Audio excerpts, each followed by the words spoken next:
감사가 믿음입니다 라는 제목으로 하나님의 말씀을 증언하겠습니다. 오늘은 맥주 감사 주일입니다. 여러분, 맥주절은요 곡식의 첫 이삭을 드리는 절기입니다. 하나님의 은혜로 첫 수확을 하게 되었음을 감사하는 절기입니다. 우리나라는요 6월에서 7월경에 보리나 밀을 추수해서 7월 첫 주일을 맥주 감사 주일로 드립니다.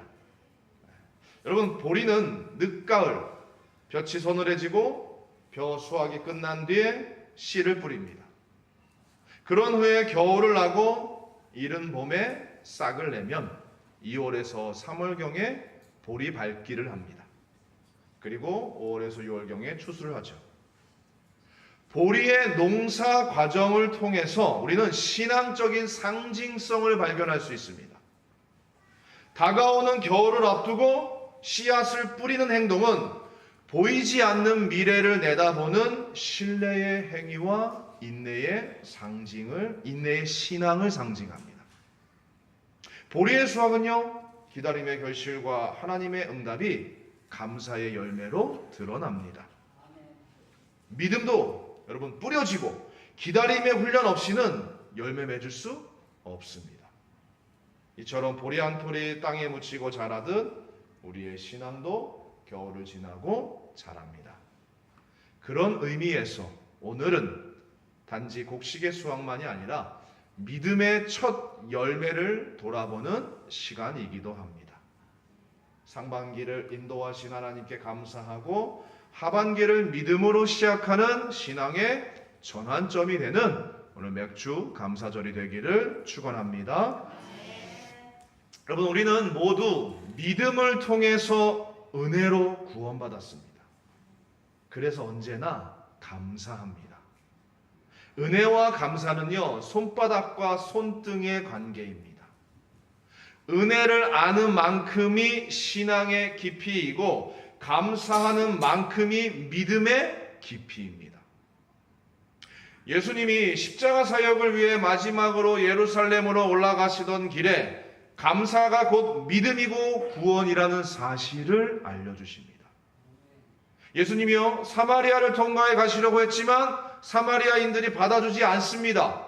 이유는 반유대 감정이 격했기 때문입니다. 유대인들이 사마리아인들을 사람 취급해주지 않는데 사마리아인이라고 마음을 열겠습니까? 그래서 예수님은 요단 동편길을 택하십니다. 예수님이 갈릴리와 사마리아 접경 지역의 한 마을에 들어가셨을 때입니다. 우리 오늘 성경 다시 11절에서 13절의 말씀을 함께 보겠습니다. 예수께서 예루살렘으로 가실 때에 사마리아와 갈릴리 사이로 지나가시다가 한 마을에 들어가시니 나병 환자 10명이 예수를 만나 멀리 서서 소리를 높여 이르되 예수 선생님이여 우리를 불쌍히 여기소서 하거늘. 지금 나병 환자 10명이요 멀찍이서 예수님을 기다리고 있습니다. 마을 입구에서 꽤 떨어진 거리일 것입니다. 나병 환자는 언제나 사람들과 거리를 두어야 했습니다. 그들은 스스로 자신들이 나병 환자라는 사실을 밝혀야 했고요, 사람들과 격리되어 살아야 했습니다. 그 이유를 우리가 레위기 말씀에서 알 수 있습니다. 우리 레위기 13장 45절 46절 띄워주실 수 있나요? 레위기 13장 45절 46절 말씀, 제가 읽어드리겠습니다. 나병 환자는 옷을 찢고 머리를 풀며 윗 입술을 가리고 외치기를 부정하다 부정하다 할 것이요 병 있는 날 동안은 늘 부정할 것이라. 그가 부정한즉 혼자 살되 진영 밖에서 살지니라. 여러분 이제 이유를 아시겠죠? 나병 환자는요 병의 특성상 큰 소리로 또 외치기가 쉽지 않습니다. 그런데도 그들은요 절박한 마음으로 힘껏 소리쳤습니다. 예수 선생님이여 우리를 불쌍히 여기소서. 그들은 예수님을 뭐라고 부릅니까? 선생님이라고 불렀어요. 이것은 여러분 우리가 알고 있는 스승을 가리키는 말이 아닙니다. 어떤 특별한 능력을 지닌 대상을 부를 때 쓰던 호칭이에요. 헬라 원어로 에피스타테스라고 하는데요. 주인, 우두머리, 통치자라는 뜻입니다. 우리말 번역은요. 주님 또는 선생님이에요. 제자가 아닌 자들이 예수님을 에피스타테스로 부른 경우는요. 이들이 유일합니다. 이들은요. 이 나병 환자들이 아직 예수님을 제대로 알지 못한 상태였음을 의미하는 거예요. 그들은요, 예수님이 나병을 고쳐주셨다는 소문을 들어 알고 있었을 것입니다. 어떤 기도 제목을 가지고 예수님께 나아가든 주님의 긍휼을 바라는 마음일 것입니다. 하나님은 우리가 어떤 존재건 주님께로 나아오는 자에게는 동일한 긍휼을 베푸십니다. 이 사실을 아는 데서 여러분 우리 믿음이 출발합니다. 주님은 우리를 불쌍히 여기시는 분이시기에 우리 형편과 처지를 들으시면 우리의 기도는 응답된 것과 같습니다. 거지 바디메오도 여러분 그렇게 눈을 떴습니다. 다윗의 자손 예수여 나를 불쌍히 여기소서 라고 외쳤을 때 제자들은요 너 왜 이렇게 소리를 질러대느냐 잠잠하라 라고 꾸짖었어요. 믿음은 체면보다 간절함을 선택합니다. 예수님은요 바디메오의 중심을 보셨습니다. 눈을 뜰 만한 믿음을 보셨습니다. 내 믿음이 너를 구원하였느니라. 내 능력이 너를 구원하였다라고 말씀하시지 않았어요. 내 믿음이 너를 구원하였다입니다. 예수님의 능력으로 예수님의 은총으로 구원받은 것이 맞습니다. 그러나 내 믿음이 너를 구원하였다라고 칭찬해 주실 정도로 우리가 믿음의 손을 내밀어 구원받는 것을 참 기뻐하십니다. 오늘 여러분 10명의 나병 환자도요 소리 높여서 예수 선생님이여 우리를 불쌍히 여기소서 외쳤어요. 예수님은 간절한 마음으로 나오는 자들은 누구건 불쌍히 여기십니다. 근데 우리가 여러분 참으로 가엾게 된 것은 우리를 불쌍히 여겨주시는 주님께 나아가지 않기 때문입니다. 우리는 자기 마음대로 자기 욕망대로 살겠다고 고집하느라 모든 것을 갖고도 불쌍한 모습으로 살아갑니다. 14절 말씀 오늘 성경 14절 다시 한번 보겠습니다. 보시고 이르시되 가서 제사장들에게 너희 몸을 보이라 하셨더니 그들이 가다가 깨끗함을 받은지라. 예수님은요 나병 환자들을 주목하셨고요 그들의 중심을 보셨습니다. 그들을 다 아십니다. 예수님은 그들에게 너희가 나음을 입었다라고 말씀하시지 않았어요.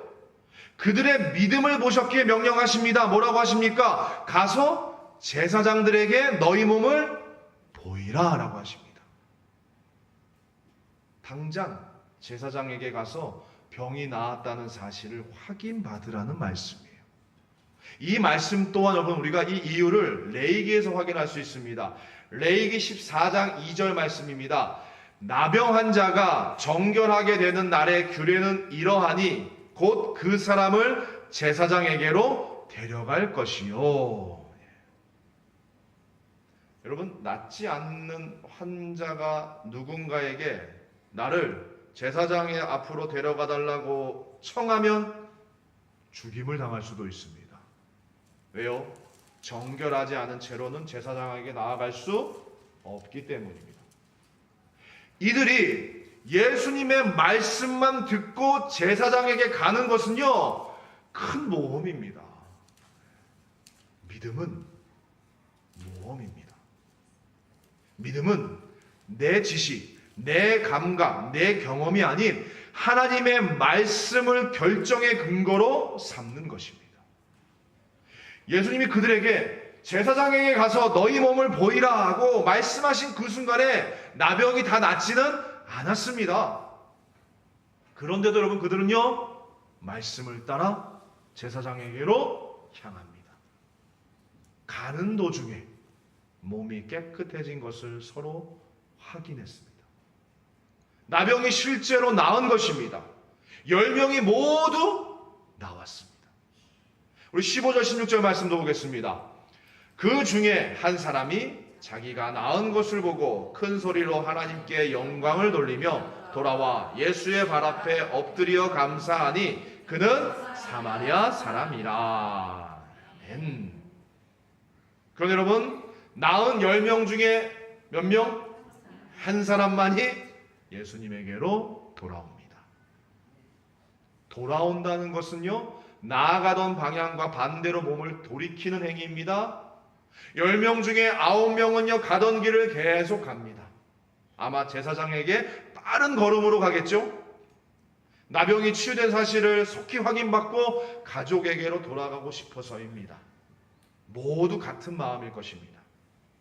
그런데 유독 한 사람만은 병이 나은 것을 보고 몸을 돌이켜 예수님에게 돌아옵니다. 그의 돌아옴은요, 단순히 몸을 돌이켜 온 것만을 뜻하지 않습니다. 예수님의 능력을 인정하고 예수님께 감사하기 위해 삶의 방향을 돌이킨 것입니다. 여러분, 우리는 성경에서 말하는 돌이킴이 무엇을 뜻하는지 압니다. 세상을 향해 가던 길을 돌이켜서 예수님께 돌아온다는 것의 의미가 무엇인지를 압니다. 무엇보다도 그것은 죄를 회개하고 돌아옴을 의미합니다. 지금까지 살아온 삶의 방식과 가치관을 바꾸기로 결단함을 의미합니다. 오늘 여러분, 10명의 나병 환자는요, 하나같이 치유와 회복을 간구했습니다. 그들 인생의 유일한 기도 제목이었을 것입니다. 드디어 그 기도가 응답되었습니다. 불치병이 나았습니다. 병으로 인한 격리와 소외는 끝이 났습니다. 이제 다시 가족에게, 세상으로 돌아갈 수 있게 되었습니다.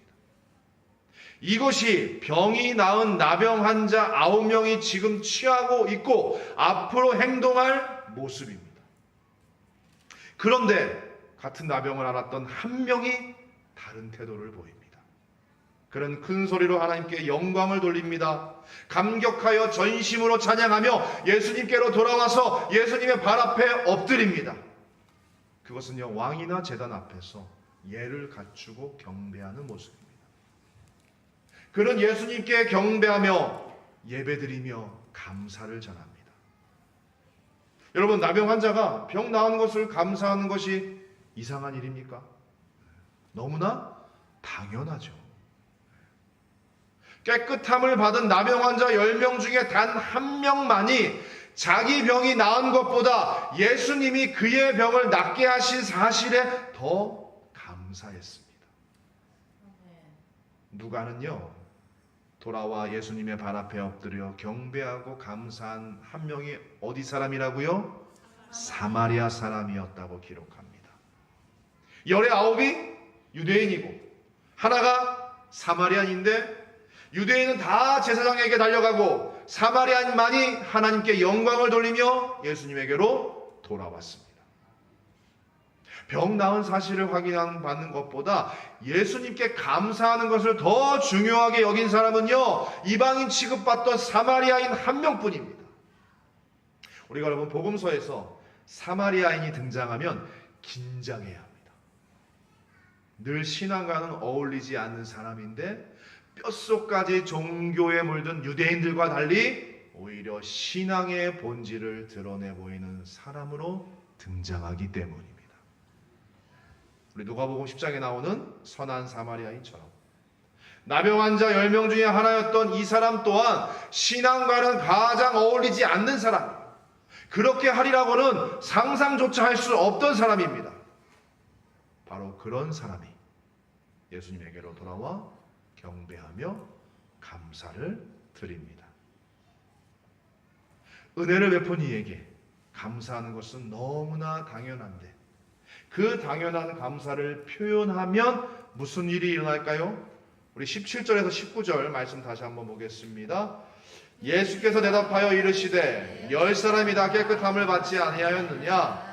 그 아홉은 어디 있느냐? 이 이방인 외에는 하나님께 영광을 돌리러 돌아온 자가 없느냐 하시고 그에게 이르시되 일어나 가라 내 믿음이 너를 구원하였느니라 하시니라. 아멘. 예수님이 사마리아인에게 물으십니다. 10사람이 다 깨끗함을 받지 아니하였느냐?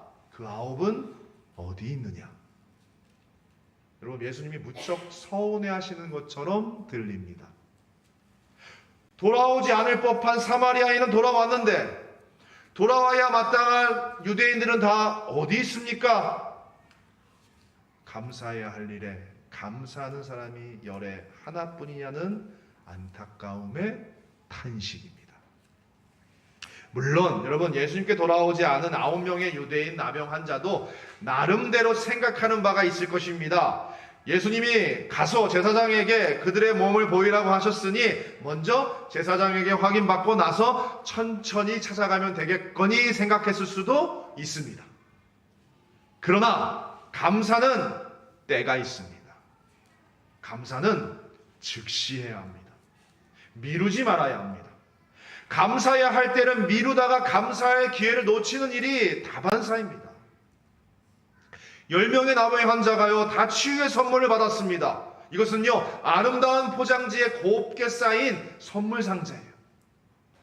그런데 10명 중에 1명만이 포장지를 벗기고 그 상자 안의 내용물을 확인했습니다. 선물이 무엇인지를 확인한 것이에요. 감사는 우리가 받은 선물의 가치를 확인하는 방법입니다. 여러분, 또 중요한 사실이 하나 더 있죠. 감사하는 자가 언제나 더 큰 은혜를 받는다는 것입니다. 무엇보다 감사는요, 감사하는 대상을 더 기쁘게 합니다. 하나님은요 또 다른 복을 준비하고 계신 분이기에 더 큰 복을 부어 주실 것입니다. 예수님 당시 여러분, 나병의 치유는요 하나님의 나라가 임했다는 가장 명백한 증거의 하나였어요. 감사는요 당연히 그 증거를 찬송하는 것입니다. 하나님의 나라가 하나님이 익숙한 유대인들 마음이 아니라 하나님과 무관하다고 여기는 사마리아인의 마음에 임했다는 사실이 놀랍습니다. 9명의 유대인은 자신에게 일어난 일에 집중하느라 예수님과 감사를 잊었지만 1명의 사마리아인은 자기를 고쳐주신 예수님을 기억했습니다. 그는 은혜를 잊지 않았고 감사로 그 은혜를 기억합니다. 감사는 하나님이 하신 일을 기억하는 것에서 출발합니다. 여러분, 모든 감사의 근원은 하나님이십니다. 할렐루야. 여러분, 데살로니가전서 5장 18절 우리가 너무 잘 알죠. 범사에 감사하라. 이것이 그리스도 예수 안에서 너희를 향하신 하나님의 뜻이니라. 범사에 하나님을 인정하는 신앙인이라면 범사에 감사하는 것이 마땅합니다. 어떤 일이건 그 일을 행하시는 하나님, 그 일을 성취하시는 하나님을 기억한다면 우리는 언제나 감사할 수 있습니다. 그렇게 바울이 모든 일에 범사에 감사라고 하는 것입니다. 바울은 빌립보 교회를 향해서도 감사를 명령합니다. 빌립보서 4장 6절입니다. 아무것도 염려하지 말고 다만 모든 일에 기도와 간구로 너희 구할 것을 감사함으로 하나님께 아뢰라. 아멘. 여러분, 기도할 때 예수님처럼 기도하고 감사함으로 하나님께 아뢰라는 것입니다. 예수님은요 죽은 나사로를 불러내실 때 아버지여 내 말을 들으신 것을 감사하나이다 라고 감사기도부터 하셨습니다.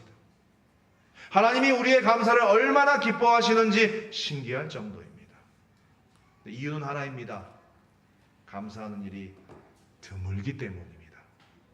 얼마나 많은 사람이 여러분 불만으로 가득 차 있는지 모릅니다. 또 얼마나 많은 사람이 감사를 잊고 있는지 모릅니다. 우리는 친구나 지인들에게 감사해야 할 때 또 좀처럼 하지 않습니다.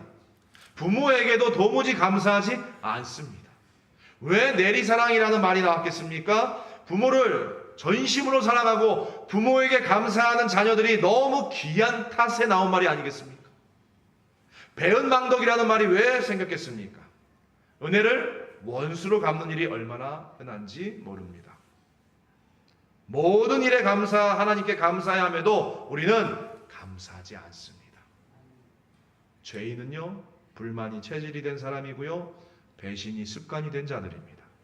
그러나 신앙은 감사를 아는 일이고 감사를 잊지 않는 삶입니다.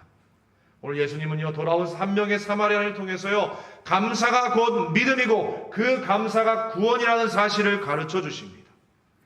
감사함으로 하나님께 영광을 돌리는 믿음, 이 믿음이 구원받을 만한 믿음입니다. 10사람 모두 치유를 받았습니다. 그러나 한 사람만 예수님께 돌아왔습니다.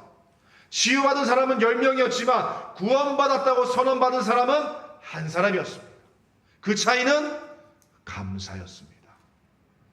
사랑하는 우리 청주강석교회 성도 여러분, 하나님께서는요, 오늘도 우리에게 묻고 계십니다. 그 9은 어디 있느냐? 맥주 감사 주일인 오늘 우리는 그 9이 아니라 감사함으로 주님께 돌아온 한 사람이 되기를 주님의 이름으로 축원합니다. 아멘.